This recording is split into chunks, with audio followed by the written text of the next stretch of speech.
Hi, everyone. Welcome to another KE Report webinar. I'm your host, Cory Fleck. This webinar is being produced in conjunction with Focus Communications. In today's webinar, we are featuring Labrador Gold, traded on the TSX Venture Exchange under the symbol LAB and on the OTCQX under the symbol NKOSF. I am joined by the president and CEO of Labrador Gold, Roger Moss. Now, just to bring everybody quickly up to speed, Labrador Gold, I featured them on my show, KE Report, a number of times. We've followed along as the company has continued to drill the Kingsway property in Newfoundland. A lot of drilling has been focused at the Big Vein target, as well as just recently on some new targets across this project. Now, I think everybody has followed along with what's been going on in Newfoundland over the last couple of years in the essentially rush into the province for exploration companies. Labrador Gold was out of the gate early with a large drill program, and that drill program is continuing this year. Roger, I know you're going to walk us through this presentation that is displayed in front of us. If anybody has any questions that you want asked throughout this webinar, please use either the chat function or the Q&A function within this platform. I will interject those questions when they fit with the presentation and at the end of this presentation for more of a Q&A. Roger, are you with us here? There we go.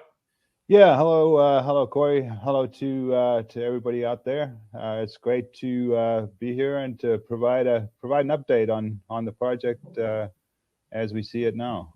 So I can go through this, and it's what we've put together here is really it starts off with a general introduction. Many of you will be familiar with it if you've followed along with us over the past year or so. But just for those that are new to the story, we'd like to go through that, and then we'll get into some of the more recent work that we've been doing at Kingsway and some of the exciting things that we've been seeing there. So this is our disclaimer, the legal statements. You probably can't read it right now, but if you would take some time to do so when you review this in future. And most of you are familiar with what's going on. Really, a gold rush in central Newfoundland, and this is where it's taking place. I'm sure you all know where Newfoundland is now. And one of the things we like about it is that it's a very stable jurisdiction, and it's very supportive of mineral exploration and mining. So that's a great thing. It's a great place to work, and we've had only good experiences working with the government in Newfoundland and Labrador. We are in the middle of a 100,000 meter drill program at Kingsway. We're currently drilling on four different targets, and we'll get into those in a little bit. And we've got a pretty good cash position of 25 million, and there's no debt. So that 100,000 meter drill program is completely funded by our cash on hand. This is the share structure right now, as it was. I guess this was on Friday. So we got a market cap now about 78 million. We've got 150 million shares out, just over 200 fully diluted, and as I mentioned, cash of 25 million. Eric Sprott is our biggest shareholder at 12%, and we have some other notable names here. Palisades Gold Corp at 9%. Newfound Gold, our neighbors to the south, own 8.2%, and Crascat Capital, a fund out of Denver in the U.S., owns about 6.8%. Roger, have we seen any changes in terms of the institutions or strategic investors, their positioning recently? No, not that I'm aware of. Okay.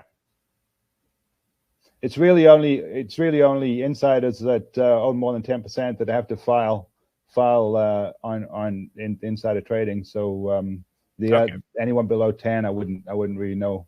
There's been no changes. We've just heard of a lot of funds or some funds having to liquidate positions. You guys don't necessarily have those funds in there, but you're not being forced to, or you're not seeing any of those forced calls then? No. Okay, thank you. Here we go. the ground situation here around Kingsway. The Kingsway property here is shown in blue, and then the northern Queensway property of Newfound Gold is shown in the yellow, mustard yellow color down to the south. And this just highlights a few of the occurrences, and we'll get into more detail on those shortly. The most important thing on this slide is to show the Appleton Fault Zone, and the Appleton Fault Zone coming through here. We know that it goes through the Keats and Lotto Zone and the Golden Joint. It also runs up close to Big Vein on our property and some of the other occurrences that we have here as well. The other major structure on this map is the Dog Bay line, which is over to the west and runs through our property and also down through Queensway down to the south. So these are major structures, and they have good prospectivity for any gold systems. And of course, the Appleton Fault Zone has been the star to date.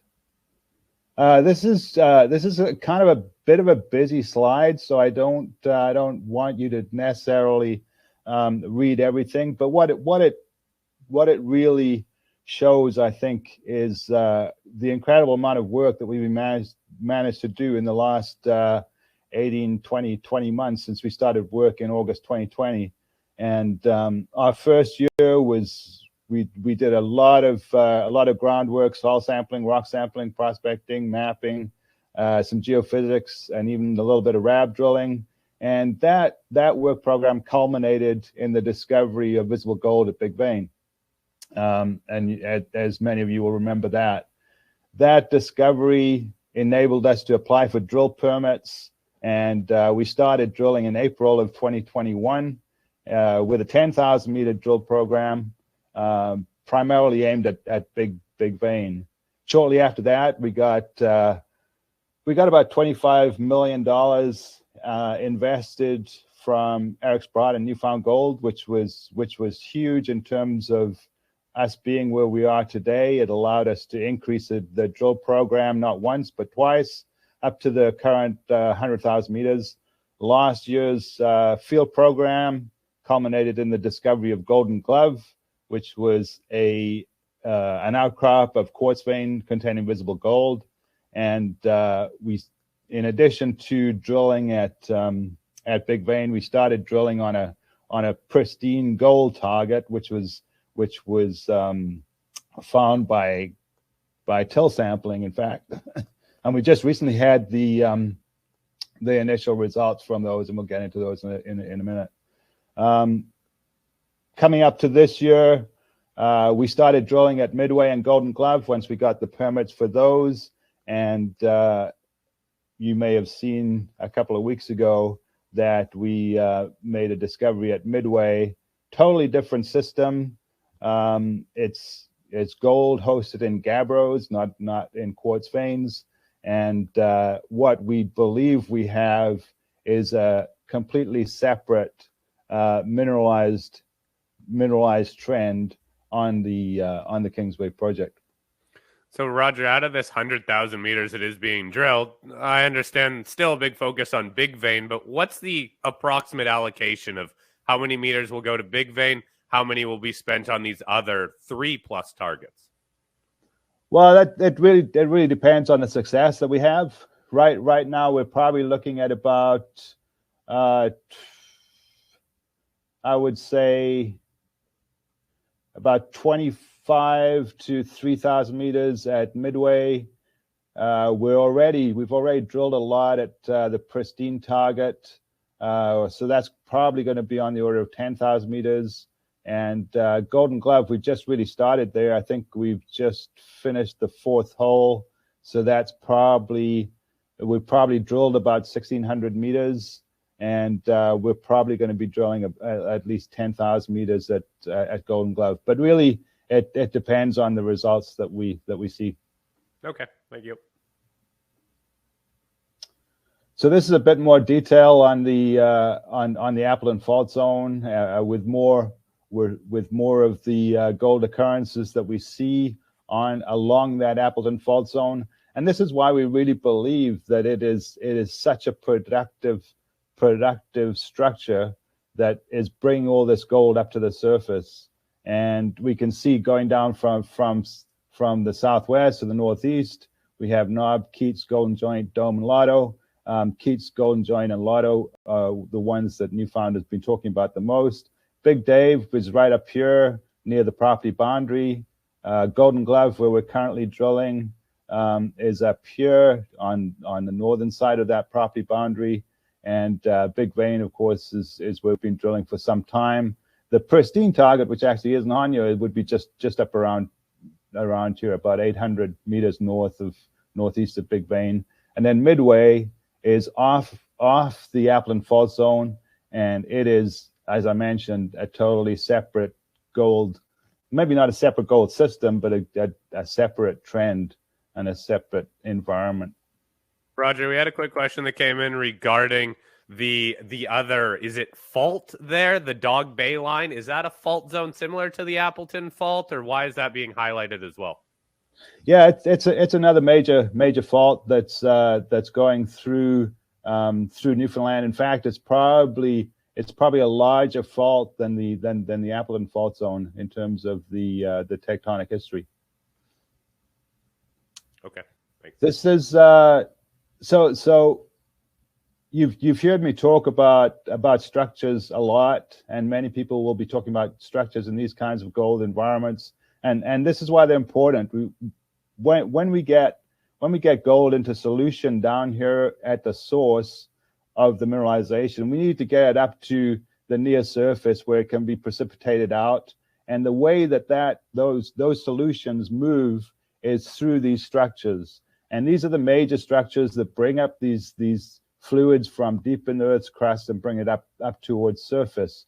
And when it gets up here, it generally will seek out second and third order structures along which that gold those gold bearing solutions can travel until they get to the site of their final precipitation, which can be chemical or physically induced or a combination of both. And the way I look at this, it's kind of like if you're driving a car along a highway and you're heading home, you come off the highway, you come off the off ramp, and you get onto a main road in the city or the town, and then as you move along that road, you'll make a few turns, and eventually you'll get to the street that your house is on. And when you get to that house, you park your car in the garage, and there you go. That's exactly what happens to the gold. And imagine it going through all these routes and avenues to get to its final destination. Now, this is a slide that I haven't shown before, and I was just thinking about it over the weekend. And so what I've done here, Golden Glove, Big Vein, and Pristine and the Appleton Fault Zone are just as they were on the slide a few slides back. So that's exact. That's to scale. It's just as it occurs in the field. But what I've done with the newfound gold occurrences is I've flipped them 180 degrees. And so Big Dave now lines up with Golden Glove, and Keats lines up pretty much with Pristine. And so it's still exactly the same scale. I've just flipped them 180 degrees. And what that shows is that it is eerily similar strike length between Golden Glove and Pristine and Big Dave and Keats. They're both about 4.6 kilometers. The other thing that it shows is that obviously down at Queensway, Newfound Gold have been working there for longer than us, and they've got more occurrences that they've found along the Appleton Fault Zone. So my idea is that if this Appleton Fault Zone is as prospective and productive as it appears to be, then we should be able to find more of these gold occurrences along that fault zone, say between Pristine and Golden Glove. And I think we have a very good case to make for that. if we look at this next slide, and again, you'll probably need to zoom in on this slide later, but this is now putting them back in their proper positions, and you can see Golden Glove down here, and all of these different symbols represent areas where we have gold anomalies, either in soil, which are the circles, in rock, in the triangles. We have gold in tills. We have gold even in stream sediments from streams. We have some very good gold. So this area, if we think just about the area between Pristine and Golden Glove, we already have many anomalies that we're following up this field season to generate drill targets along that trend. So I'm very encouraged that we seem to be having a very similar what you would call periodicity between these different occurrences at Kingsway, as Newfound Gold seems to have down at Queensway. Now, obviously, we have a lot more work to do to show that we have the same kind of occurrences that they have down at Queensway, but I think we're off to a good start. Roger, can we just spend a little bit of time on that last map and even the one before where you flip the targets around? Yep. A lot of people, and we've addressed this question a few times, debate whether drilling east or west of the Appleton Fault Zone is where the highest grade is going to be because of where Big Vein is situated to the west, I believe, of the Appleton Fault Zone. A lot of the drilling that that Newfound has done has been on the eastern side of the Appleton Fault Zone. Do you have any more insights in terms of what is more attractive, west or east of that fault zone? Well, I mean, clearly, based on the evidence to date, Newfound Gold have had longer intersections of higher grade than we have had at Big Vein on the west side of the fault. So, in just in terms of that particular history, if you like, then you would have to conclude that the east side of the fault is better. I don't think that Newfound Gold have spent a lot of time drilling on the west side of the fault. They have recently announced that they were getting some more hits on the west side, and we'll have to see how that comes along. But certainly, even though we've had the high grades at Big Vein, we haven't been able to see or we haven't yet seen the long intersection of those high grades that Newfound have down in the south. But it is similar type of geology, right? Very similar. Yeah. It's basically we're looking at a stratigraphic package of basically sediments. We've got coarser grain sediments like sandstone, siltstones going all the way down to shales, and there is some indication that some of the coarser grained sediments, the sandstones and siltstones, are more closely related to the gold mineralization. But as to whether east or west, it's clearly they're finding long intersections of high grade on the east. So you can't say that no, that's not that doesn't mean anything. Of course it does. And until we or Newfound find those similar intersections on the west side, then the east side may be more prospective. Okay, thank you. Yep. Did you have any questions about this slide as well? No, not so much. There is one that just came up that is kind of related to this. That is there a trend or something like that would show you where a mother source would be, or more dispersed along and out from the fault itself? So I guess any other data that you can tell us of where this gold might be coming from, where it's going? No, we're still working on that. I think the key again with with this system along the Appleton Fault Zone is the Appleton Fault. It's all about structure, and based on our information, and I think certainly the information that I've read of Newfound Golds, it's where you have structures that intersect the Appleton Fault Zone. That seems to be a key area for targeting, because as I mentioned earlier, the Appleton Fault Zone is a deep structure that can bring up these fluids from deep in the crust, but then they usually tend to move out along splays of that fault, as is the case in most orogenic style deposits. So we have intersections of structures with the Appleton Fault, and prospecting out along those splays is probably the best way to explore these systems. Okay, perfect. Thanks, Roger. We can move on now. Okay. Thank you.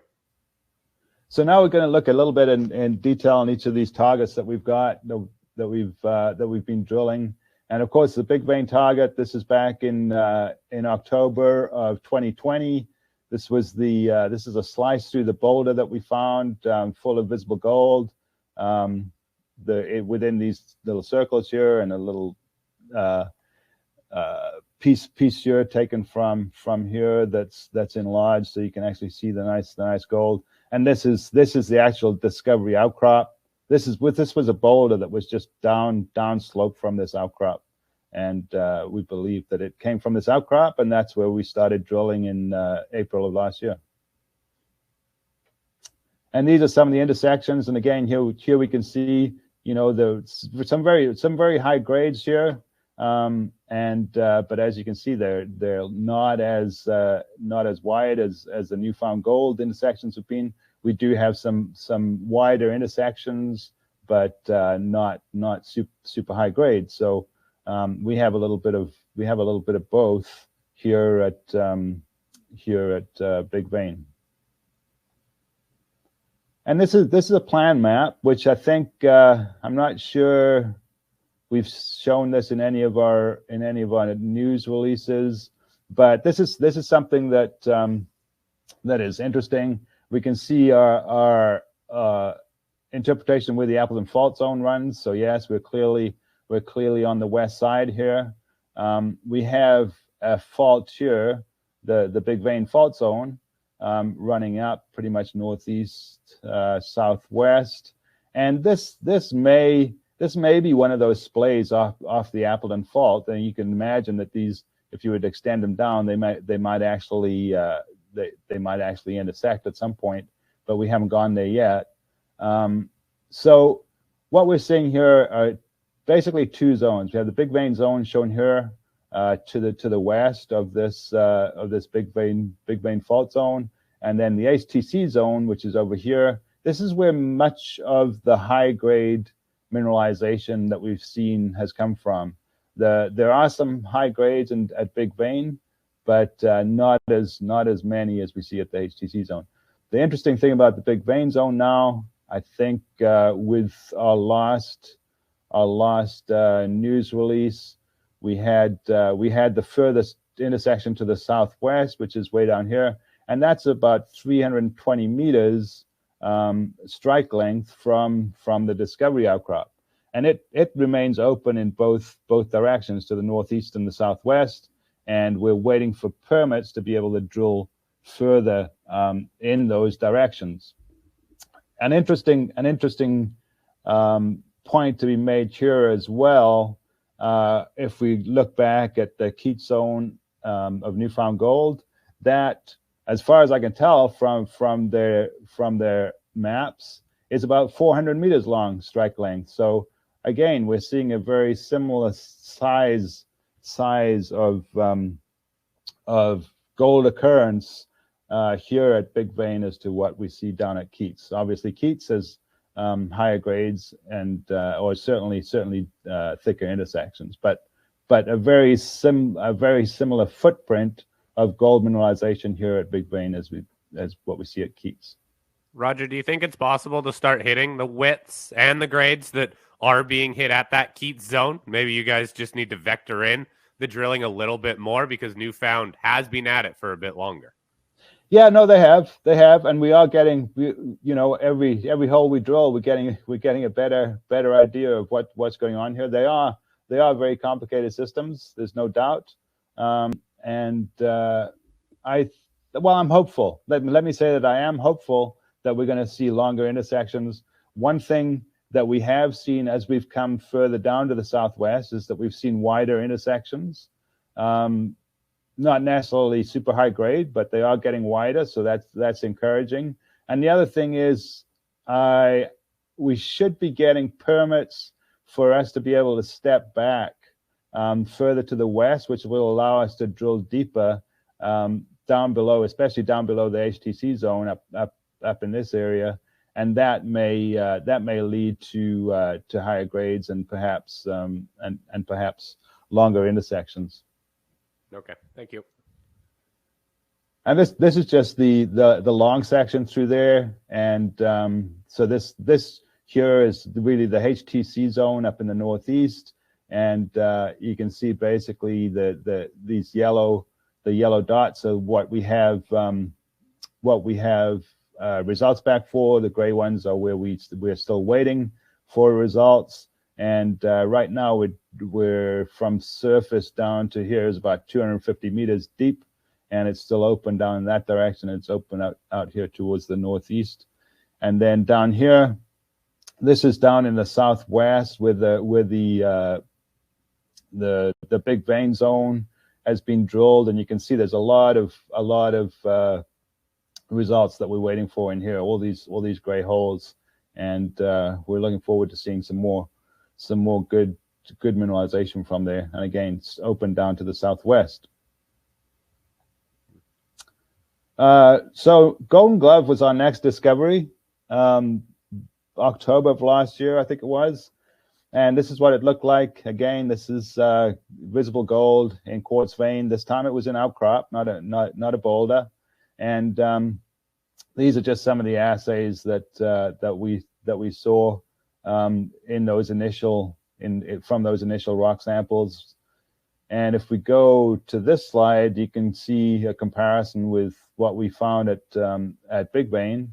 And again, these would be sort of the four highest grade assays, but also these were early stage grab samples from Big Vein, as these are early stage grab samples from Golden Glove. And if we take out this boulder that assayed really high, then we can see that Golden Glove and Big Vein have very similar tenure of grade. And then when we get into the drilling, you can see that these would be our four highest grade intersections, and again similar type grades to what we see in the grab samples. So this is where Golden Glove is. Big Dave is down here. This is the furthest northeast occurrence of Newfoundlands along the Appleton Fault Zone, at least that we know of. They couldn't go much further without coming on to Kingsway. So Golden Glove was found right down here, and it is on the east side of the Appleton Fault Zone. So we will see if our drilling down here produces longer intercepts and high grades with longer intercepts, like we see further to the south. The rest of this map is basically an area. These are the sort of little polygons are gold in soil anomalies. The bluish lines coming down here, these are magnetic lineaments, and then we have dashed lines mostly going across in this direction, and these are EM lineaments. So basically what this is looking at is we're looking for potential intersecting structures, and there's a beauty right here, this EM lineament that's coming across basically right next to Golden Glove, and we don't really see it intersecting the Appleton Fault Zone, but it is probably in that area. So perhaps no surprise that Golden Glove is sure quite close to the intersection, or would be intersection of those two structures. So these are some of the things that we're following up on right now in the field. Our guys have been out there prospecting for the last few weeks, and bringing back lots of quartz veins, and they're off to the lab any day now. So a couple questions regarding Big Vein then, if you could just go back there, Roger. One was how many holes have been drilled? Oh, sorry, not the Big Vein, Golden Glove. Sorry, a couple more questions for Golden Glove. Have any holes been drilled at Golden Glove yet?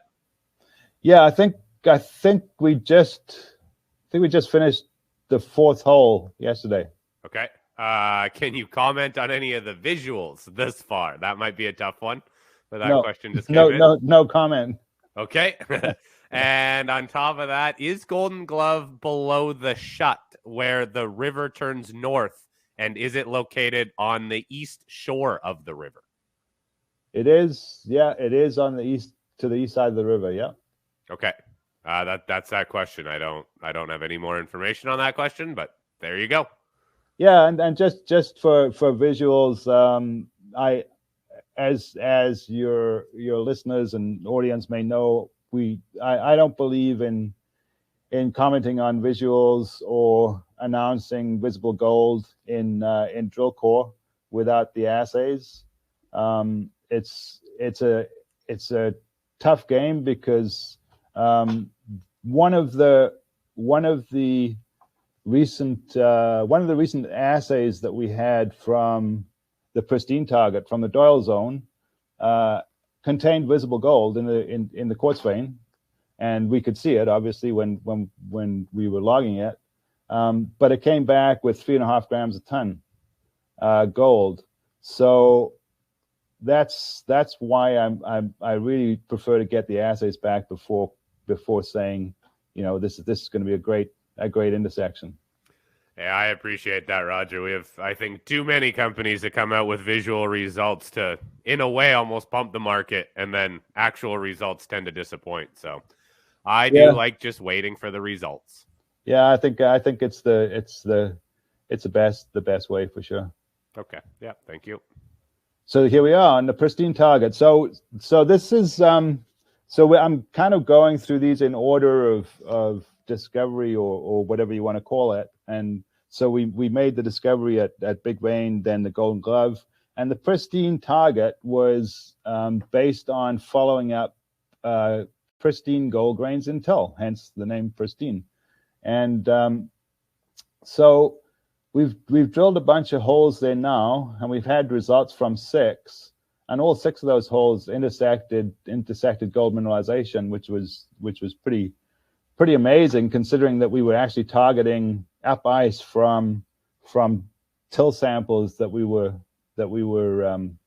took, and there's no outcrop, and we were just drilling blind basically, and yet we got some pretty good values. People, because we're in this area, people would look at 3.5 grams or 3.8 grams as not being very good. But I think for the first holes into a blind target, to hit any gold over any significant width is pretty good. And as you may remember from the news release, we named this the Doyle zone after our supporter James Doyle, and I'm very hopeful that we're going to see a lot more out of the Doyle zone. In terms of the stratigraphy and the structure, it's very, very similar to what we see at Big Vein. We have the sandstones and the siltstones, those coarser grained sedimentary rocks that I was talking about earlier. We have a major fault zone. This fault zone is huge. It's about 30 meters wide, and we know that the Appleton fault zone comes very nearby here, or at least our interpretation of it, and this could be it. We're not entirely sure, and I don't want to commit to this being the Appleton fault zone, but it is a major fault. Like I say, it's about 30 meters wide. And then below that, you get into this graphitic black shale that we see at Big Vein. And in fact, most of the gold occurrences in central Newfoundland have these black shales associated with them. So no surprise to see that there. So Roger, from the initial holes that you drilled at this target and generally the Doyle zone, are they changing your approach for future drilling? Did something surprise you? Did you learn a little bit more to change the program, or is it still within intact what you had planned? Yeah, well, I think maybe the next slide will answer that a little bit. Perfect. Thanks. Yeah, here we go. So these are major structures in red, and the blue are quartz veins, and the purple colors are where we have quartz veins intersecting one another. And you can see that there's a lot going on right up here, and a lot of quartz veins intersecting. And perhaps it's no surprise that this little yellow dot here is where we saw the visible gold. So we're still trying to understand the structure in this area.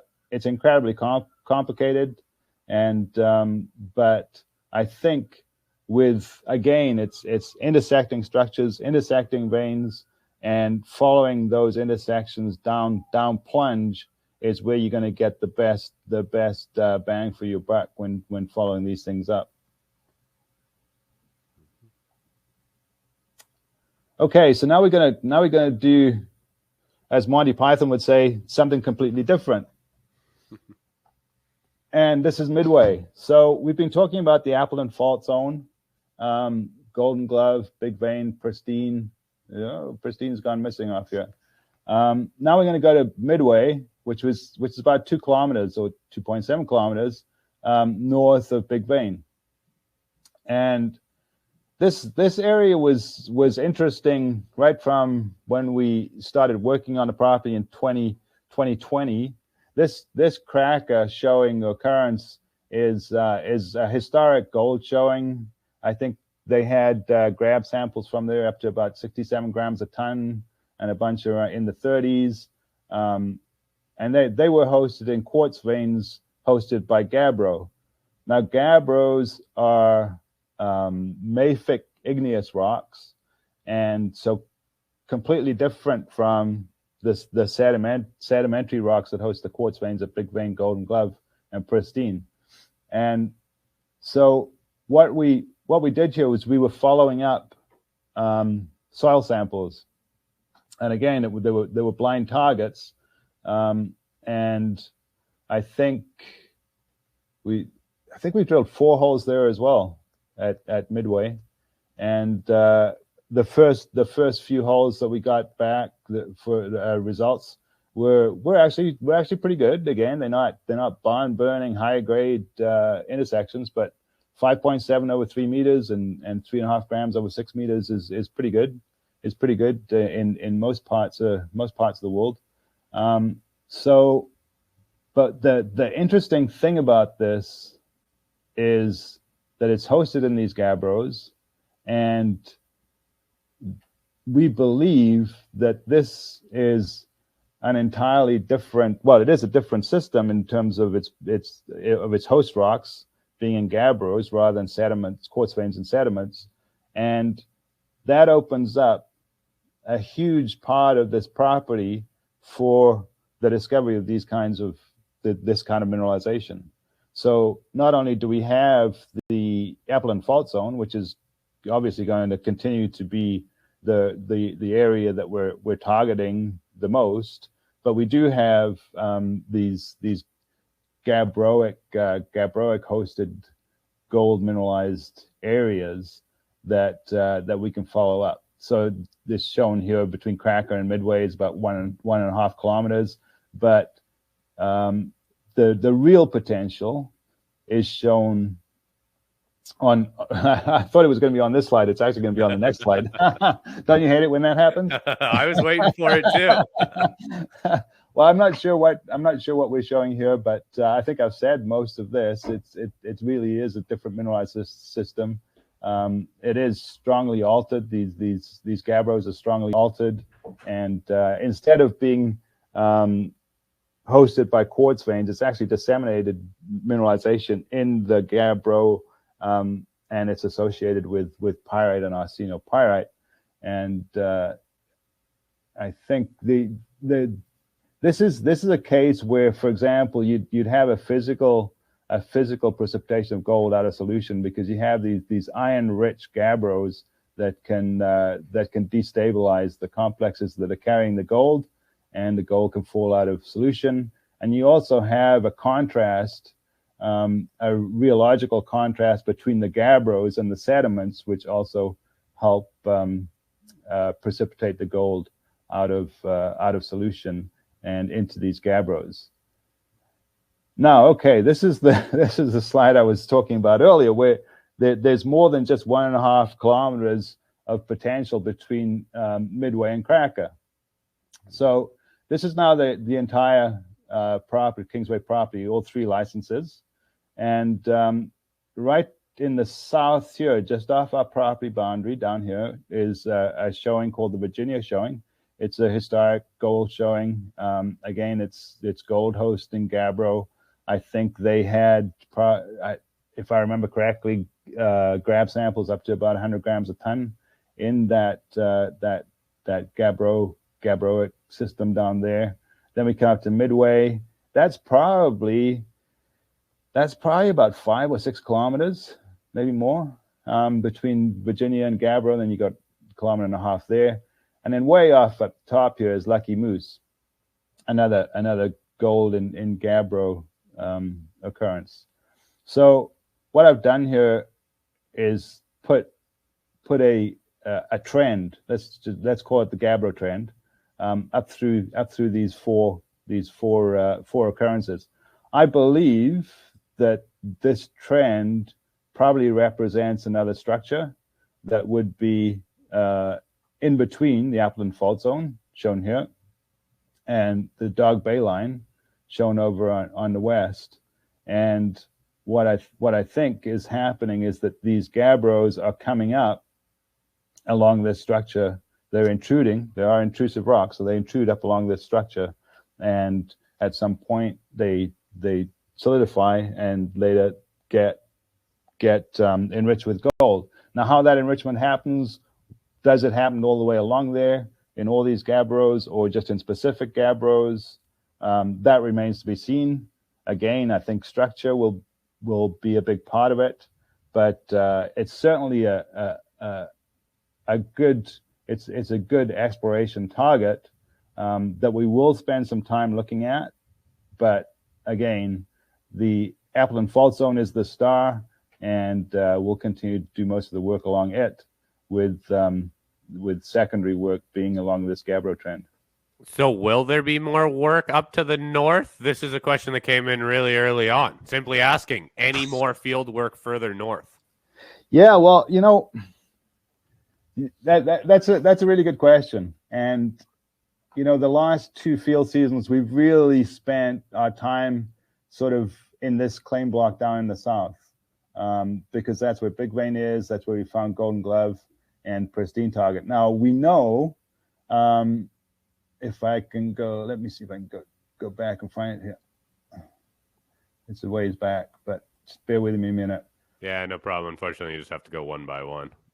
I realize that there's so many targets on this project, but as that one slide showed, there's still a lot of land to the north that is part of the Kingsway project. Oh, absolutely. And it's my some of my geos want to get up there and go crazy, and I don't blame them, because we haven't really touched it yet. Okay, so this doesn't really show the whole claim boundary, but this CSAMT target here is really on the boundary between the license in the middle and the northern block.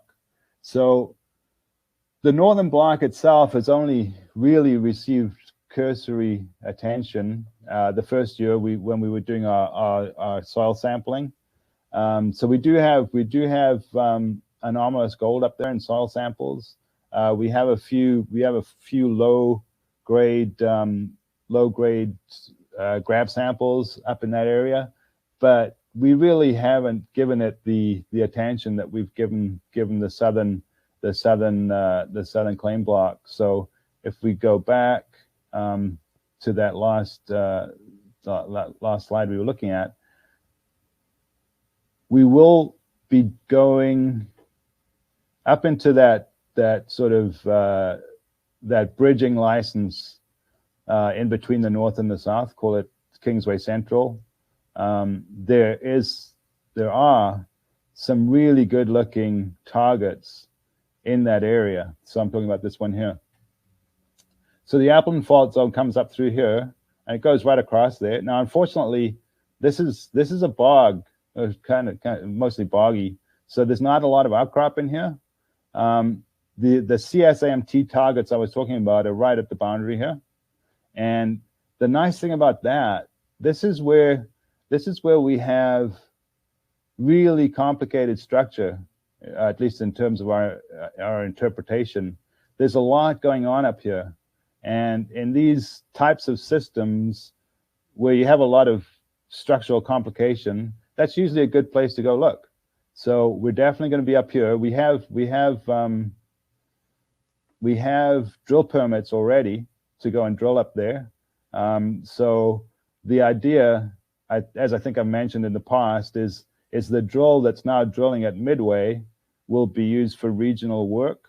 So whether it goes up there after it's finished at Midway, or whether it goes to Cracker, or whether there are some other targets down here in the center. So that drill from Midway will be working its way around to the best targets that we have. And right now, I suspect that that's probably going to be up here at the CSAMT grid. But going back to the northern license, it's probably the biggest one, and it's probably been the most neglected. And I know our guys want to get up there this season.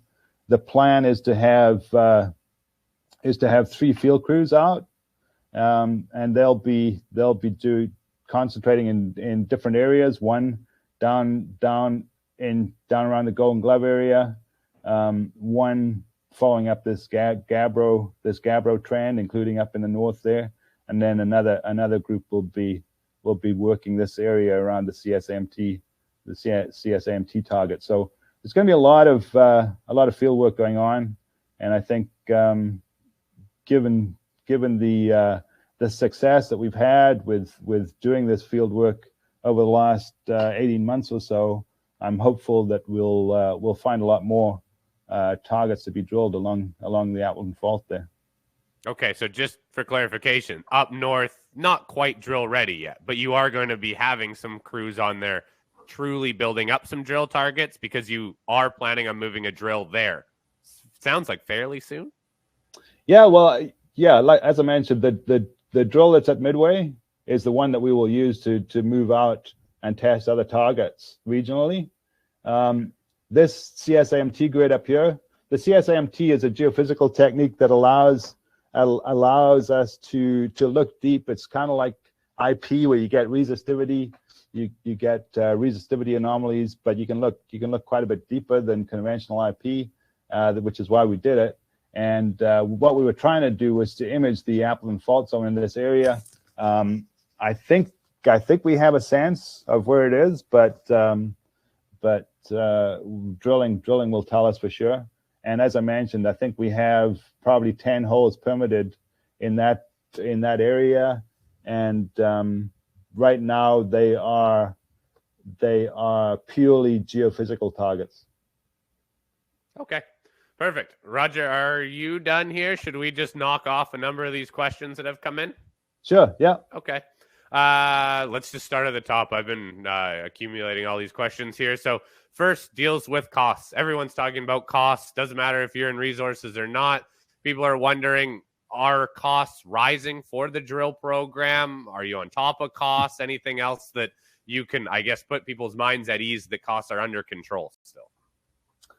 Yeah, I mean, costs are definitely an issue. They are rising, as you would expect. Drilling costs, our drilling costs seem to be still pretty good. Obviously, diesel is a big issue right now. But the drilling costs haven't gone up too much. One of the things that I am finding is that in order to keep our geos, we have to pay them a little more. So it's very, very competitive out there, and we have lost a couple of geos. So that's probably my biggest concern is geos going elsewhere, getting poached, getting offers. So I'm trying to make our geos happy and to want to stay with us. And but yeah, costs are rising. They're still, we're pretty comfortable where we are, and we do a lot to make sure that we're not spending too frivolously. We don't spend frivolously at all. And I think my background as a geologist, an exploration geologist, I want to see all that money going into the ground. And so for sure that's where we're spending it. But the fact is that doing that is becoming more expensive. Yeah. Okay. Thanks. Now, another question regarding the general Kingsway property. Does Sean Ryan still hold the claims around Labrador Gold's property? And if so, does Lab Gold have first rejection of these claims? No and no. Okay. So the best slide to do it would be to go all the way back to the beginning, but I won't do that. So this is a Kingsway property, and you remember that Newfoundland Gold is down here and going off to the south.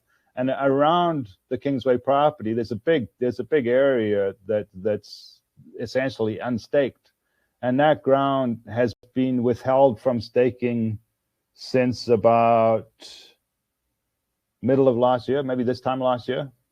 And Sean did own those claims originally, but he let them go in 2019, I think, before we acquired these two from him.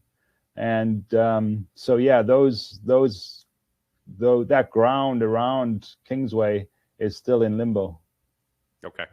Now on to the actual drilling here. A couple quick questions. One, there any plans to drill deeper than 200 meters?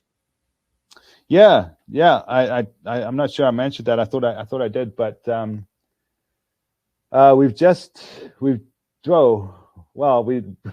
we've applied for permits to drill to step back further to the west from Big Vein, so we can actually drill deeper underneath there.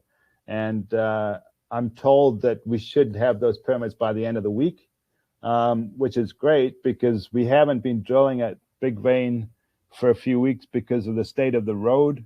And but the road is getting better, and we're doing some road work to get the access back to the state where we can actually drive in there and restart the drill. So that would be excellent timing to have those permits in hand. We can step back and drill deeper. Okay, so that's in the works then. One other question regarding continuity of the potential deposits that you could have at any of these targets. I think people are impressed, it seems like, by some of the high-grade intercepts, but a few people are wondering, any more insights on continuity or how you would go about building tonnage when you do get to the point of putting out some sort of resource? Yeah, I think it's still a bit early. What we have so far, I think, is we've got a fairly concentrated high grade shoot, if you like, at HTC, and then around that you have some lower grade material. As I mentioned, the Big Vein zone, which is it outcrops at surface and then extends off down to the southwest. It's typically lower grade but bigger widths. So it's like, I mean, it's very early to be talking about mining scenarios. But if I was to look at it right now, I would be looking at an open pit, big vein, and with potentially going deeper underground on the HTC zone when you get to the bottom of the pit. But it's very early to make those kinds of decisions, but or those speculations really. I think what I see as happening in the Queensway Kingsway area is that we may see a number of these occurrences becoming deposits in and of themselves, and that you may just have a number of deposits that may have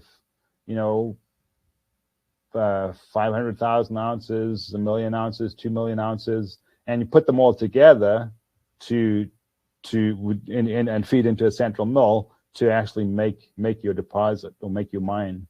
I think at least that's the way I see it right now. I could be wrong, and I know that Newfoundland are finding more and more gold in between their occurrences down there, so they may be able to join all that up and have something much bigger. But I guess that remains to be seen.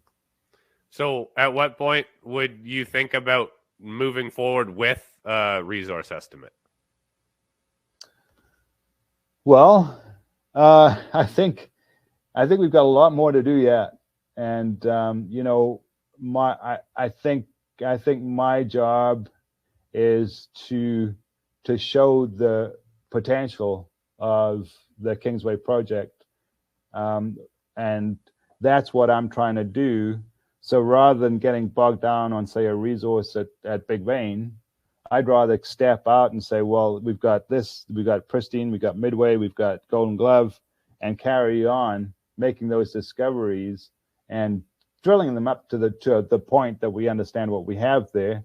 But I think getting bogged down in a resource at Big Vein right now would be a mistake. Yeah, I don't disagree with you. With all the other targets, the market, although it's not rewarding much, it still can reward new discoveries, and it keeps kind of that blue sky around. Yeah. Another question, there seems to be gold all over this project. You're hitting both high grade and lower grade at all these different targets.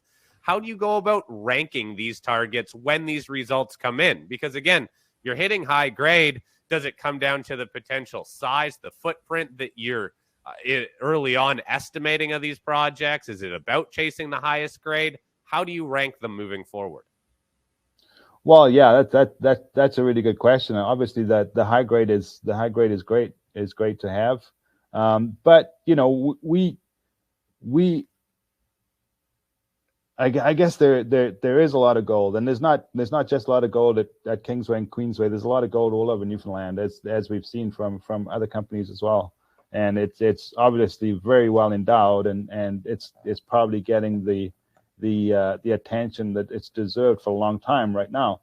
But our philosophy really is that this goes back right to the beginning when we get the soil samples, the rock samples. Like every anomaly is followed up one way or another. If it's soil sample, it's prospected. We try and find what's making why that gold is in the soil sample.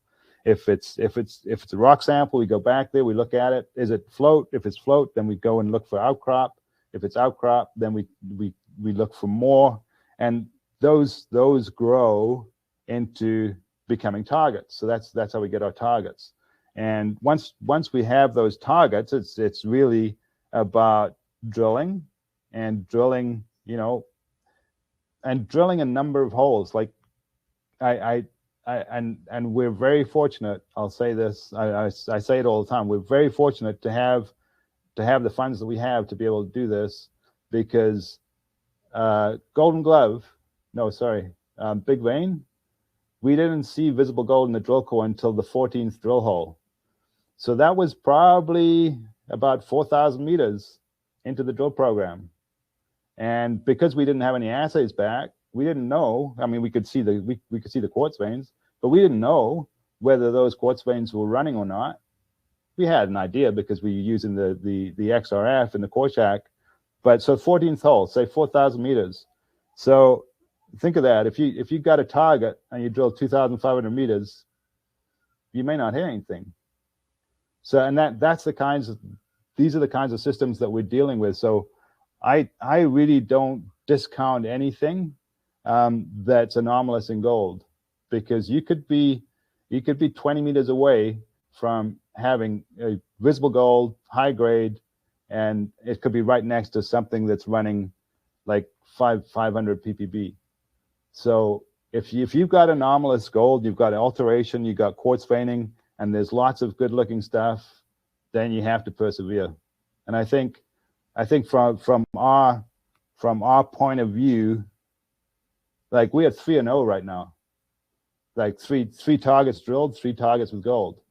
And I'm the first to admit that they're not all high grade, but every one of them has some significant gold intersections. And I'm looking forward to seeing Golden Glove be the 4th. So I think just, don't ignore it. It might seem low grade. It might seem like that's not worth worrying about. But 10, 20 meters away, maybe the mother lode. So still a lot of drilling to come then, hey? And as you mentioned, you're in the middle of a 100,000 meter drill program, and you're testing some newer targets too. So we are out of time for this webinar, Roger. I do appreciate you taking time addressing pretty much all of these questions that came in. If we didn't get to your question, or if you have another question after watching the replay of this webinar, feel free to email me, fleck@kereport.com. I'll be having Roger back on the show to further explain some of the future news releases that are in the pipeline. Everybody, thank you for tuning in to this webinar. Roger, thank you again for your time. I hope everybody has a great rest of their week. Thanks so much, Cory. It's very good. Thanks, everybody, for tuning in.